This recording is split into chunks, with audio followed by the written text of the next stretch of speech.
안녕하세요. 6월 10일 월요일 아침입니다. 말씀과 함께 새롭게 오는 소망의 아침을 시작하겠습니다. 스튜어트 브리스코는 중요한 일을 먼저 하라. 하나님 나라와 의를 구하는 진짜 중요한 일에 비하면 다른 모든 일은 사소할 뿐이다 라고 이야기합니다. 열왕기상 7장 1절로 12절까지 말씀을 본문으로 하여 하나님의 영광, 하나님의 방법이라고 하는 주제로 함께 은혜를 나누기를 원합니다. 솔로몬은 왕궁을 13년 동안 건축에 준공합니다. 그는 레바논 나무와 귀하고 다듬은 돌로 자신의 왕궁과 바로의 딸을 위한 집을 짓습니다.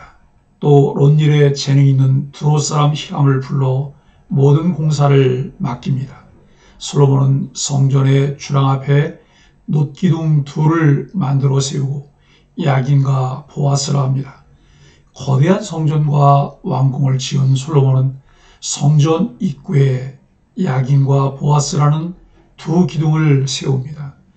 야긴은 그가 세우실 것이다 라는 뜻이고 보아스는 그에게 능력이 있다라고 하는 뜻입니다.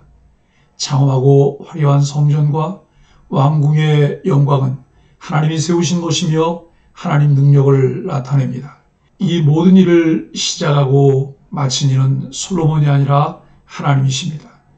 하나님의 사람은 앞에서 영광을 받는 삶이 아니라 뒤에서 하나님께 영광 돌리는 삶을 살아야 합니다. 솔로몬이 왕국을 공고히 하는 과정 중에 더 많은 시간과 자본을 쓴 것은 성전이 아니라 왕궁 단지였습니다. 솔로몬이 왕궁을 지은 것 자체는 비난받을 일이 아닙니다. 하지만 열왕기 기자는 그가 삶에서 중요한 일을 처리하는 과정 중에 우선순위 선정에 문제가 있었음을 지적합니다. 우리 그리스도인들도 마찬가지입니다. 하나님의 백성에게는 교회와 세상 가운데서 일이 맡겨져 있습니다. 그 가운데서 그리스도인들은 어떤 일이 우선순위에 있는지 잘 알아야 합니다. 그러나 기타 사역이 무조건적으로 중요하다고 말하는 것이 아닙니다. 그리스도인들은 삶의 모든 영역에서 하나님의 부르심을 받았기 때문입니다. 본문의 예를 보아도 솔로몬의 궁정 안에는 재판을 위한 공간도 있었습니다. 솔로몬이 하나님이 주신 지혜로 백성을 잘 다스리는 것도 그의 사역이었습니다. 따라서 왕궁 건설 자체를 비난할 바는 아닙니다.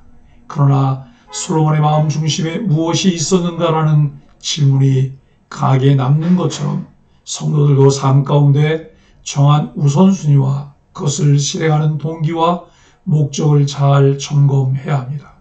좋은 목적을 가지고 있어도 잘못된 방법으로 결과물을 낸다면 그것은 선하다고 할 수 없습니다.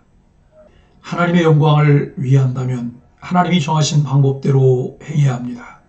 이 둘 사이가 나누면 하나님의 영광이 아닌 사람의 영광을 추구하게 되거나 큰 잘못을 범하게 됩니다. 1절로 12절은 백향목 궁전을 지은 솔로몬입니다. 솔로몬의 성전 건축이 마무리되었습니다. 일반적 순서라면 이제 성전의 기물들을 채우고 하나님께 제사를 드려야 합니다. 성전은 단순한 건물이 아니기 때문입니다. 그런데 갑자기 성경의 기록은 솔로몬의 왕궁 건축으로 넘어갑니다. 솔로몬은 왕궁 건축을 위해 성전 건축에 사용했던 재료들을 훨씬 더 많이 사용합니다. 솔로몬의 왕궁은 성전보다 훨씬 컸고 건축 기간 역시 13년으로 배나 더 들었습니다. 성전을 건축하던 솔로몬의 마음은 자신의 왕궁에 집중됩니다. 솔로몬은 성전 건물을 다 지으면 그것으로 마무리되었다고 생각했는지 모릅니다. 그러나 건물만으로는 안 됩니다. 하나님께 드리는 제사 곧 예배가 없으면 성전은 온전하지 못합니다. 우리는 겉모습에 만족할 때가 많습니다. 눈에 보이는 형식 건물이 있으면 하나님이 만족하실 것이라는 착각도 합니다. 그러나 하나님은 외모가 아니라 하나님을 사랑하고 예배하는 우리의 중심 마음을 보십니다. 왕궁을 거대하게 짓는 일을 통해 솔로몬은 하나님이 세우신 왕의 위엄을 자랑하려고 했을 것입니다. 자신의 부와 권세를 통해 하나님의 영광도 드러낼 수 있을 것이라고 생각했을 것입니다. 우리는 하나님의 영광을 위해 살아가야 합니다. 그리고 그 방법 역시 하나님의 영광에 부합해야 합니다. 그러나 솔로몬은 잘못된 방법을 선택했습니다. 부와 재물로 영광을 드러내는 것은 세상의 방법입니다. 하나님의 영광은 하나님의 뜻대로 올려드려야 합니다. 솔로몬의 왕궁 건축에는 바르의 딸을 위한 집도 있었습니다. 솔로몬은 전쟁을 피하려는 목적으로 많은 이방 여인을 아내로 맞이했습니다. 결국 나중에는 이 여인들로 인해 이스라엘이 우상 숭배에 빠집니다. 따라서 애굽의 공주를 위한 집은 단순한 집이 아니라 애굽의 문화, 종교, 관습을 왕궁에 두게 되는 것이었습니다. 솔로몬은 세상에 집중하면서 점점 하나님으로부터 멀어지고 있었습니다. 13절로 22절은 성전의 두 기둥 야긴과 보아스입니다.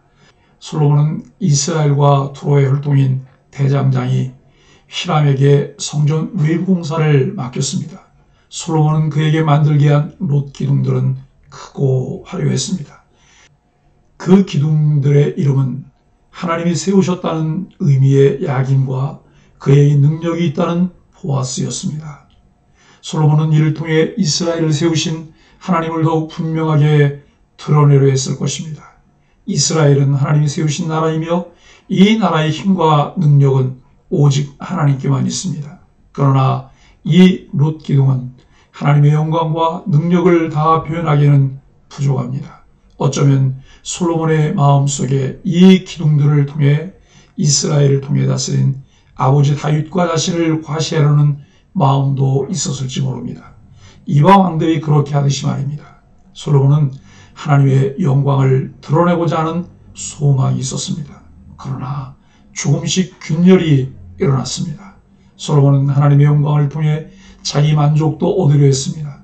작은 균열은 이후에 온 이스라엘을 돕는 우상 숭배의 죄를 낳았습니다.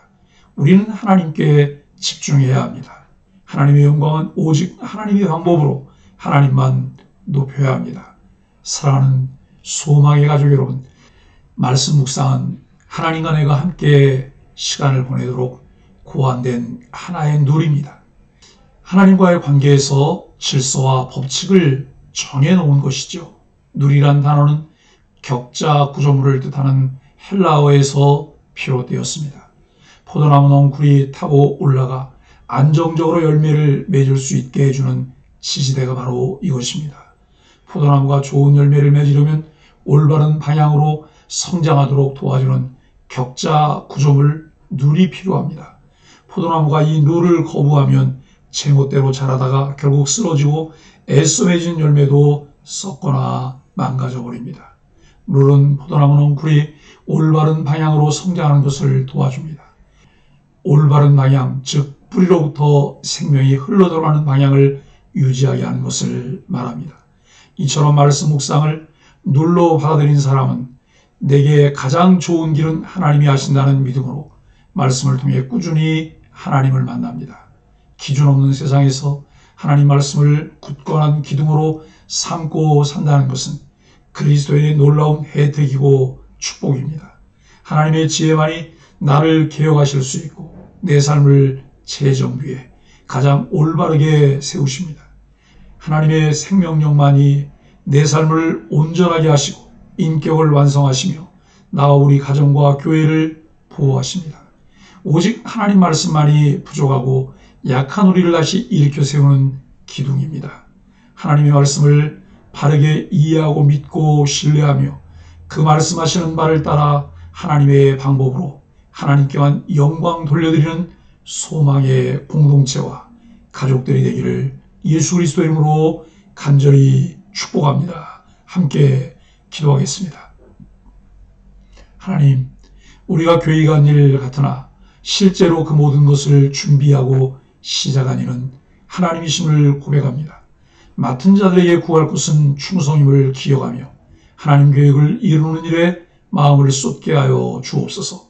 혼자 아등바등하지 않도록 함께 일을 이루어갈 하나님의 사람들을 붙여주옵소서. 예수님의 이름으로 간절히 기도합니다. 아멘.